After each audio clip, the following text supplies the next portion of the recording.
Hola, ¿qué tal?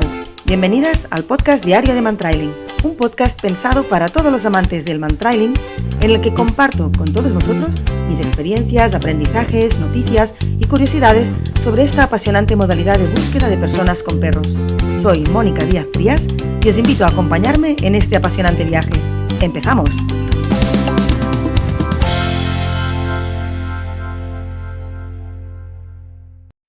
Hola, ¿qué tal, familia? ¿Cómo estáis?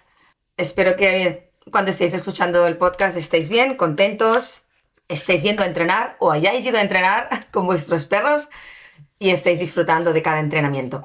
Bien, el episodio de hoy ha surgido a raíz de una publicación que vi en Instagram de una chica que viene de vez en cuando, no siempre porque vive lejos, pero viene a entrenar conmigo y colgó un vídeo muy interesante, muy bonito. Están haciendo una progresión chulísima, Marta y Cora. Hola, si me escucháis. Y se veía, Marta tiene una perra muy motivada, Cora es una labradora y es muy motivada, entonces le encanta seguir trails con lo que corre, ¿no?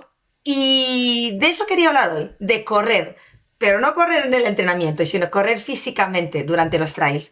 Porque ya sabéis que los que entrenáis conmigo, que una de las cosas que siempre os digo es no corras, no corras, no corras, ¿no? Correr no nos aporta nada, digamos. Bueno, de hecho por eso hago este episodio, ¿no? Para hablar un poquito de qué es correr, cómo se ve visualmente un binomio que está corriendo, por qué corremos y cómo podemos evitarlo, ¿no? Si es que tenemos que evitarlo. Entonces es que hay tantos matices, es que esto del mantrailing es como cada vez que empiezas a hablar de un tema hay tantos subtemas, tantos matices, tantos pero depende, sí pero no, que a veces es muy difícil sentar cátedra. Por eso esto es una cosa que yo no cago, sentar cátedra, ¿no? Porque todo tiene matices y todo es tan individual y personalizado que es imposible. Pero bueno, lo que voy a explicar aquí es un poco para muchos binomios distintos, ¿vale? Solamente para que tengáis algunas ideas y que os queden algunos conceptos o tengáis unos conceptos un poco más o menos claros, ¿no? Bajo mi perspectiva, ¿eh? Estos son opiniones mías, son experiencias mías que yo comparto con vosotros.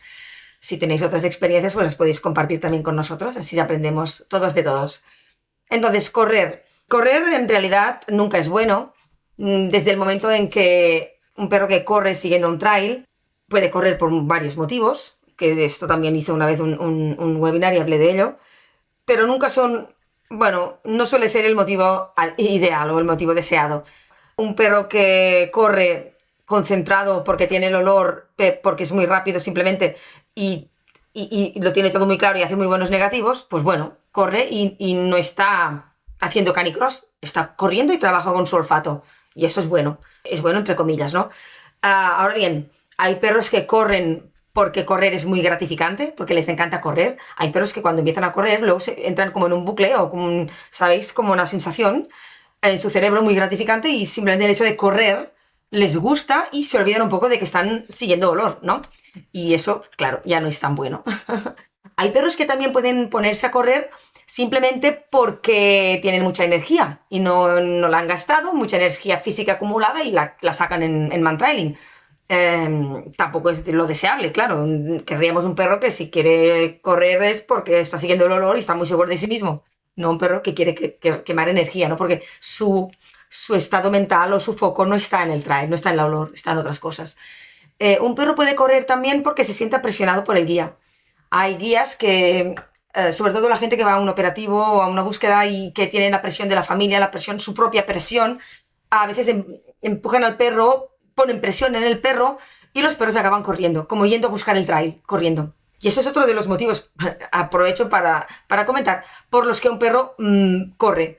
Un perro puede correr porque simplemente ha perdido el trail, no hemos sabido leer ese momento, el perro no ha hecho muy claro el negativo, quizás porque todavía tampoco sabe cuál es su trabajo, que consiste en hacer negativos, cuando se le acaba el olor, y se ha puesto a correr para buscar el olor, a ver si más adelante había olor, ¿vale? Ya veis que hay muchísimos factores que hacen que el perro corra. Ya hemos comentado algunos de los problemas que presentaba el hecho de que el perro corra, ¿no? En un trail, pero es que hay otro factor bastante importante, que es que el guía no puede correr al mismo ritmo que el perro y evidentemente cuando el perro corre no le puedes leer claramente. Porque, al menos en mi caso, cuando yo tenía mi primer perro de mantrailing, Rodri, un labrador, cuando tiraba y corría, porque le encantaba hacer mantrailing, yo tenía problemas para seguirle y no matarme, no morir en el intento, ¿no? Entonces yo estaba casi más pendiente del suelo y de ver dónde ponía los pies y de mantener una posición que de leer negativos. Entonces no era viable, era... O sea, no podemos seguir con un perro que va corriendo de esta manera como un loco, ¿no? Aunque sea siguiendo olor, porque no podemos leerle, simplemente este hecho. Entonces, tenemos que irle parando, ¿no? Frenando, parando no, ¿eh? Frenando poco a poco. De hecho, los perros aprenden a regularse y a regular su ritmo a medida que hacemos trails un poco más complicados, tipo trails con contaminación del olor del figurante, que tienen quizás que pensar más, ¿no? Que encontrar, discriminar en los olores del mismo figurante, digamos, cuál es el más fresco, cuál es el más antiguo. Entonces aquí hay un trabajo ya que les obliga un poco a parar, ¿no? A ir más lentos. O cuando llegan a algún cruce y el olor se ha dispersado un poco porque pasan coches, entonces el perro tiende claro, a ralentizar el ritmo a medida que madura, porque sabe que se puede enfrentar a retos olfativos que requieran concentración, ¿no? Y eso se nota mucho en los perros, nuestra madurez. Entonces, por una parte, tenemos que tener esa paciencia de entender en qué fase estamos del entrenamiento y decir, vale, si es un perro joven, lleno de motivación, lleno de alegría y va deprisa, pues tenemos que entender que, bueno, es una fase y tenemos que un poco, entre comillas, adaptarnos nosotros, ¿no? Al perro, porque, bueno, es una fase. Lo que pasa es que dentro de esa fase lo que no vamos a hacer es ir corriendo con el perro, ¿no? Entendemos que necesita ir rápido porque es joven, porque está motivado, porque le hemos hecho un intensity, pero eso no quiere decir que nos pongamos a correr nosotros proactivamente, ¿vale? Esta es la diferencia. Y aquí ahora os explicaré un poquito, ¿no? Porque a veces desde dentro cuesta entender cuándo estamos corriendo y cuándo no estamos corriendo, ¿vale? Entonces, para mí, el correr de entrada, es casi como el empujar, ¿no? El correr es ir un pelín más rápido que el perro, ¿vale? Y eso se nota en la tensión de la correa, simplemente. Pero también correr es un poco nuestra posición corporal. Cuando nosotros nos inclinamos un pelín hacia adelante, estamos ya como lanzando al perro hacia adelante, ¿vale? Esta posición misma nuestra ya lanza al perro hacia adelante. Para evitar correr o evitar animar al perro a que corra, lo primero que tenemos que hacer es empezar con una posición vertical muy neutra, sin nervios, relajados, ¿vale? Sin que haya unas tensiones innecesarias o un estrés por la correa, ¿sabéis a qué me refiero? Soltamos correa poco a poco, ¿no? Cuando empezamos, siempre manteniendo tensión. Estamos hablando de perros que tiran fuerte, ¿eh? Y entonces, cuando tenemos 3 metros de correa o 4, empezamos a caminar. Y este caminar ya es un caminar que, como os decía antes, tenemos que tener la espalda un poco hacia atrás, más bien un poco como compensando la velocidad del perro, ¿no? O el ritmo del perro, haciendo como de palanca hacia atrás, ¿no? Para clavar, digamos, meter más nuestros riñones y frenar de esta manera. Si empezamos ya con el torso, con el pecho y los hombros inclinados hacia adelante, el perro nos gana, se nos lleva. Esta posición no equilibra el ritmo del perro. Entonces, fijaros al inicio, cuando empecéis, de tener esta posición, ¿no? Incluso flexionando un poco las rodillas y con una sujeción firme de la correa, pero firme, pero amable, sin pegar tirones, ¿vale? Ir soltando al inicio un poco de correa, poco a poco, ¿vale? De suave, sin pegar tirones, ¿sabes? Cada vez que cambies de mano. Una cosa suave, hay que practicarlo. Eso es como todo en la vida, hay que practicarlo.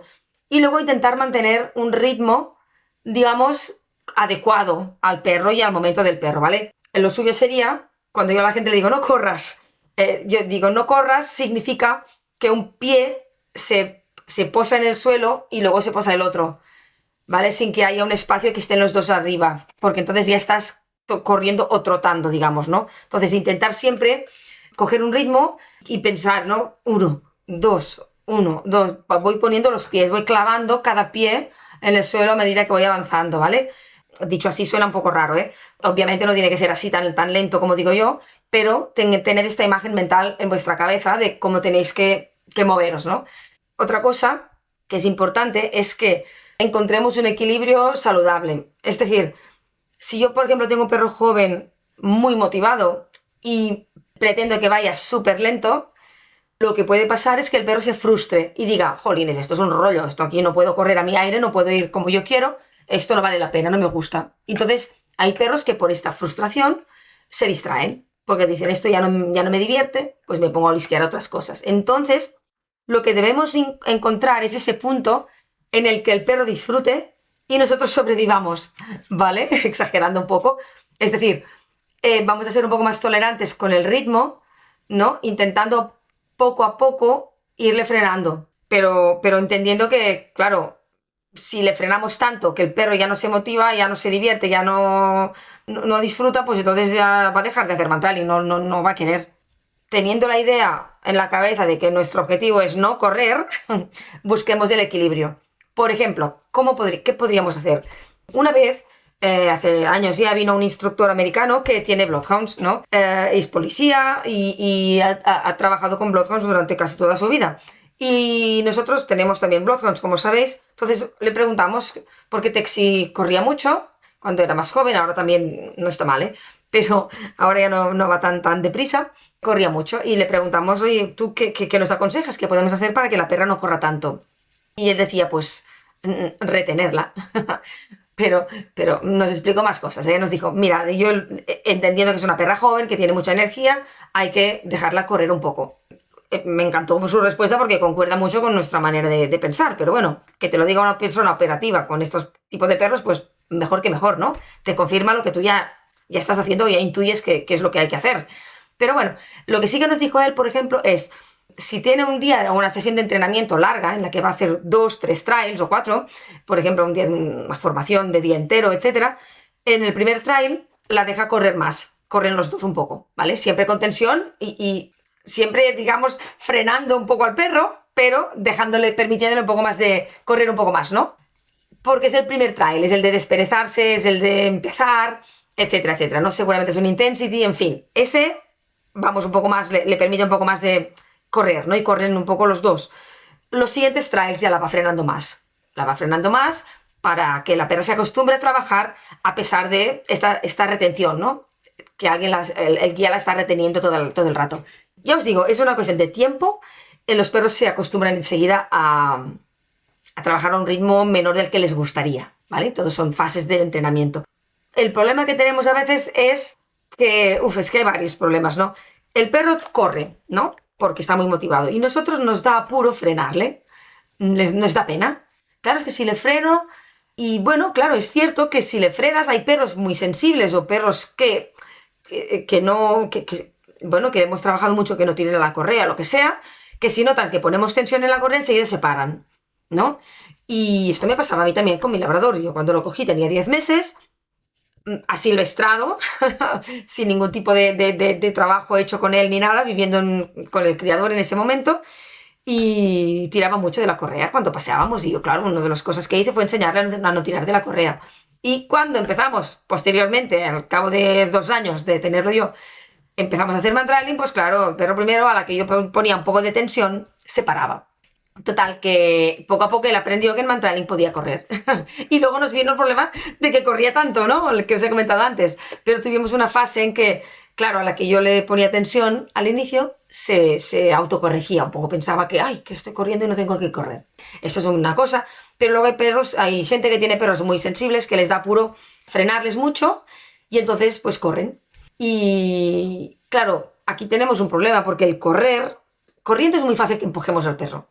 Es muy fácil. Entonces, deberíamos, sobre todo cuando hacemos intensities, empezar a poner un poco de tensión en la correa. Digo, los intensities nos van muy bien para esto, incluso, sobre todo los segundos intensities que hacemos después de un trial, podemos empezar a poner tensión en la correa para que el perro se acostumbre. Porque como ya ha encontrado una vez, ha recibido el premio y tiene el figurante muy cerca, haciendo el intensity, que siempre son más cortos, esa motivación que tiene hará que tolere mejor nuestra tensión en la correa. En esos momentos podemos empezar a trabajar que vaya un poquito más lento.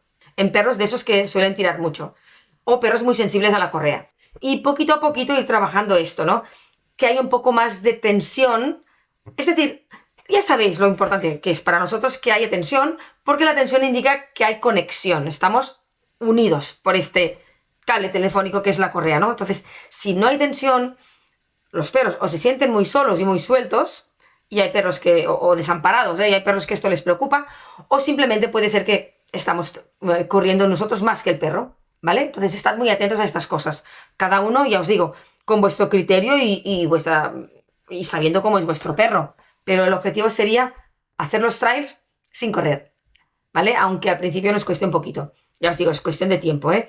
Y os iría muy bien grabaros, porque así también veríais si estáis empujando o no estáis empujando al perro. Porque incluso un perro que va con tensión en la correa, a lo mejor le estamos empujando sin querer, ¿eh? O sea, estad muy atentos a estas cosas, ¿no? Que seáis siempre conscientes de que el perro está tomando las decisiones, ¿vale? Y nosotros vamos detrás siguiéndole. Creo que esto es un poco todos los aspectos que quería comentaros del correr o el no correr. Otra cosa que, pequeño apunte por los que tenéis perros un poco más tímidos, etcétera, o inseguros así, con estos perros no me importa tanto correr si ellos corren. ¿Entendéis un poco? De hecho, yo tengo, claro, mi primer perro fue el labrador. Un día ya hablaré de todos mis perros, ya lo haré. Luego tuve la Schnauzer mediana, Happy, a la que a veces le faltaba un poco de motivación. No era una perra de esas que tiene una motivación por seguir trails, que es brutal. Trabajamos mucho, ¿no? Maneras de motivarla y yo he aprendido muchísimo, muchísimo con ella sobre cómo motivar a perros que no tienen esa motivación intrínseca quizás o ese disfrute, ¿no? Por seguir trails. Sí que le gustaba hacer trails más cortos o así, pero bueno, había algún día pues decía, hoy no me apetece, ¿sabéis? Era así, es ella, con su personalidad. Y con ella lo que yo hacía a veces para que le aumentara la motivación era también en los segundos intensities, digamos, una vez el perro ha encontrado al figurante una vez, cuando hacemos el intensity de después, sí que en ese, cuando la perra, claro, en ese momento sí que ella corría, y yo a veces con la voz y mi ritmo también la animaba. ¡Ay, ay, ay, la nena! ¡Ay, qué bien! Venga, nena, ¿dónde está? ¿Dónde está? ¿Sabéis? Un poco para aumentar motivación. Y en este caso yo también corría un poco, ¿vale? Para correr las dos mientras yo motivaba, porque yo quería esa motivación dentro de la perra cuando acabáramos el trail, ¿no? Y nos fuéramos al coche. Ya veis que, fíjate cuántos matices tenemos aquí con el correr o no correr, ¿eh?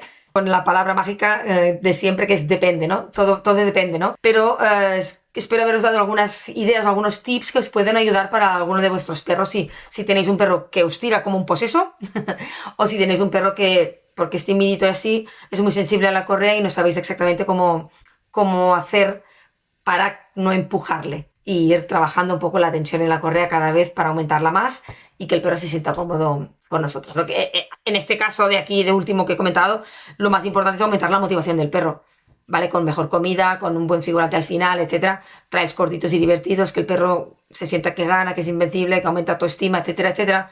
Porque de esta manera, si logramos todo esto, el perro tirará más de nosotros, ¿vale? Esta siempre es la clave un poco. Los trabajos con motivación tienen esto, ¿no? Sirven precisamente para aumentar la motivación si están bien hechos, tanto el intensity como el retardado, y en este caso, un perro con una motivación baja, pues le podemos aumentar la motivación y entonces notaremos esa tensión en la correa que yo digo que es tan maravillosa, ¿no?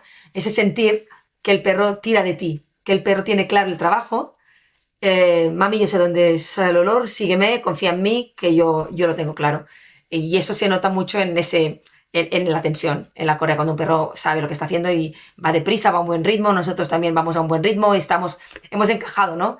Somos como dos piezas de engranaje que hemos encajado y disfrutamos plenamente de cada try, ¿no? Y no sufrir algunos tries como me pasaba a mí cuando tenía mi labrador, que a veces sufría más que disfrutaba. Pero bueno, fue un proceso.